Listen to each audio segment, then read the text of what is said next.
তুমি কেন ছেলেকে নেওয়ার জন্য এত লাফাচ্ছ আমি এবার বুঝতে পাইলাম। তোমাদেরকে বলি ভিউয়ার্সদের, কেন গামলু এত লাফাচ্ছে ছেড়ে নেবে ছেড়ে নেবে ছেড়ে নেবে করে, জানো? শোনো বলি, ওর প্ল্যানিং হচ্ছে এতদিন এসি এসি করছিল, মানে গরম গরম এসি না সরি গরম গরম করছিল না, এবার ছেলে নেওয়ার মানে প্ল্যানিংটা হচ্ছে খোরপোশ নেবে, সন্দীপদার কাছ থেকে খোরপোশ নেবে, তার জন্য এত গরম গরম করছিল। তার মানে ছেলেকে নিয়ে আসবে, এবার ছেলে যেটা দরকার পড়বে সেটা সন্দীপকে নিতে হবে, সেই রকম দিয়ে ও পিটিশন জমা দিয়েছে। এই তো বলো ডিভোর্স দেবে না, তাহলে খোরপোশটা কি জন্য নেবে? কি জন্য? ছেলের নাম ভাঙিয়ে কামাবে এবার, বুঝলে ফ্রেন্ডস?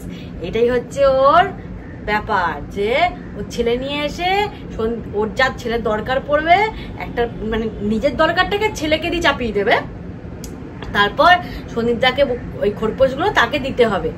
ওরে শেয়ানাবাজ মেয়ে, তুই ছেলেকে ভালোবাসিস না তাই ভাবি 9 মাস ওইটুকুনি ছেলেকে রেখে দিয়ে এসে এখন বয়ফ্রেন্ডের সাথে ঘুরে ঘাড়ে এখন ছেলে নেবো কেন করছিস? তার মানে এই ব্যাপার। আমার কাছে গোপন সূত্রে খবর এলো যে ছেলে নেবে কেন, ছেলে নেওয়ার কারণ হচ্ছে যে সন্দীপদার কাছ থেকে খোরপোশ নেবে। খোরপোশ মানে ওর এসিটা লাগাতে পারছে না তো, বুঝতে পারছো না? এসি লাগাতে হবে তো, তো ছেলেটাকে নিয়ে আসার পর তো সন্দীপদাকে সেই খোরপোশটা দিয়ে এসিটা লাগিয়ে দিতে হবে, ছেলের দরকার পড়বে আলমারি কিনে দিতে হবে, তারপর তোমাদের কাছে ভিক্ষা চাইবে যে আমার ছেলের এই দরকার, আলমারি দরকার, খাট দরকার, এই রাখতে পারছে না সেই রাখতে পারছে না বলে ভিক্ষে নেবে। তো ছেলেটাকে নিয়ে আসছে পুরো ভিক্ষের জন্য।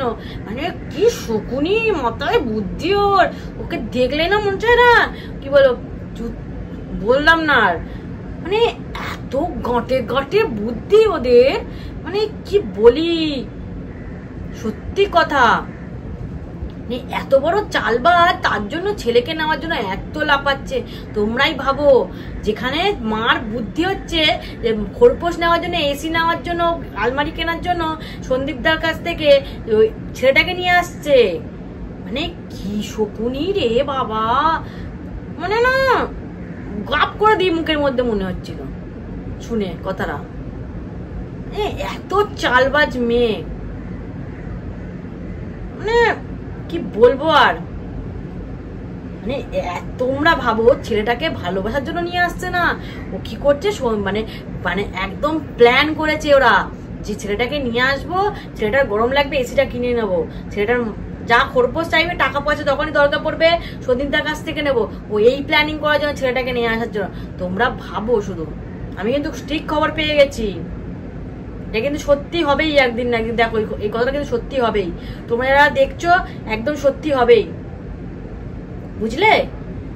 তোমরা কিন্তু কমেন্টে কিনা মারো ধাম দাম করে, একদম ছেলেকে নিয়ে বিজনেস করবে, নিজের ইয়েটা বুঝতে পারছো না, নিজের ইয়েটা হয়ে ডাউন হয়ে গেছে। তো ওই যে ওই লাফাঙ্গার এইসব ওই বাচ্চা বাচ্চা ছেলেগুলোর সাথে খেলাচ্ছে, ওখানে ওর ছেলেকে ভিড়িয়ে দেবে খেলানোর জন্য, সেই মুখটা দেখিয়ে ওই ওই চ্যানেলটাকে গ্রো করাবে, নিজের চ্যানেলটাকে গ্রো করাবে। ওরে তাই ভাবি 9 মাসে এত কিছু না করে হঠাৎ করে ছেলে ছেলে কেন করছে? সব প্ল্যান, সব প্ল্যান, ওদের সব বাড়ির মধ্যে সব মা বাবা ঠাকুমা ভাই দাদা সব প্ল্যান করেছে এই ফোকলা। মানে তারপর আসি হচ্ছে এই যে আমাদের গুণধর, নামও নেবো না, দুনিয়া গুনিয়া, ওই আমার দেখলেই সহ্য হয় না, আমি তো ভিডিও দেখি এটা সহ্য হয় না। ওই যে ওদের সংসারটা ভাঙবে না কেন, সঙ্গে সঙ্গে যে মা চিপকে থাকে না, দেখলেই রাখবে মাটাকে। আমার আইসক্রিম খেতে যাবে, একটা স্বামী স্ত্রী ঘুরবে ফিরবে, কোথায় আনন্দ ফুর্তি করবে, কই দিশা নিয়ে তখন তো কিছু হতো না, নাম নিয়ে ফেললাম আমি, তখন তো যেত না পুঁতে পুঁতে। আর যেই এখন মানে রিমিয়ার এই যে দুনিয়া যাবে, সঙ্গে সঙ্গে ছেলেকে আরো ছাড়তে ইচ্ছে করে। ও মা গো, নাকি শেখানো আছে মার? হ্যাঁ, নির্লজ্জ সব এক একটা মাগুলো, সব থেকে একদম নষ্টের গোড়া মাগুলো। এই যে আমার গামলার মাগুলো, এই যে এই একটা মা, সব থেকে নষ্টের গোড়া। ওগুলো পিছন ছাড়লেই সব সংসার সুখের হতো, বলে দিলাম। এই মাগুলো হচ্ছে 1 নম্বর নষ্টের গোড়া। ওরাই সব থেকে কানে ফুসকুড়িটা দেয়। ওরা যদি ভালো সুমন্ত দিত না, তাহলে এই সংসারগুলো ভাঙতো না।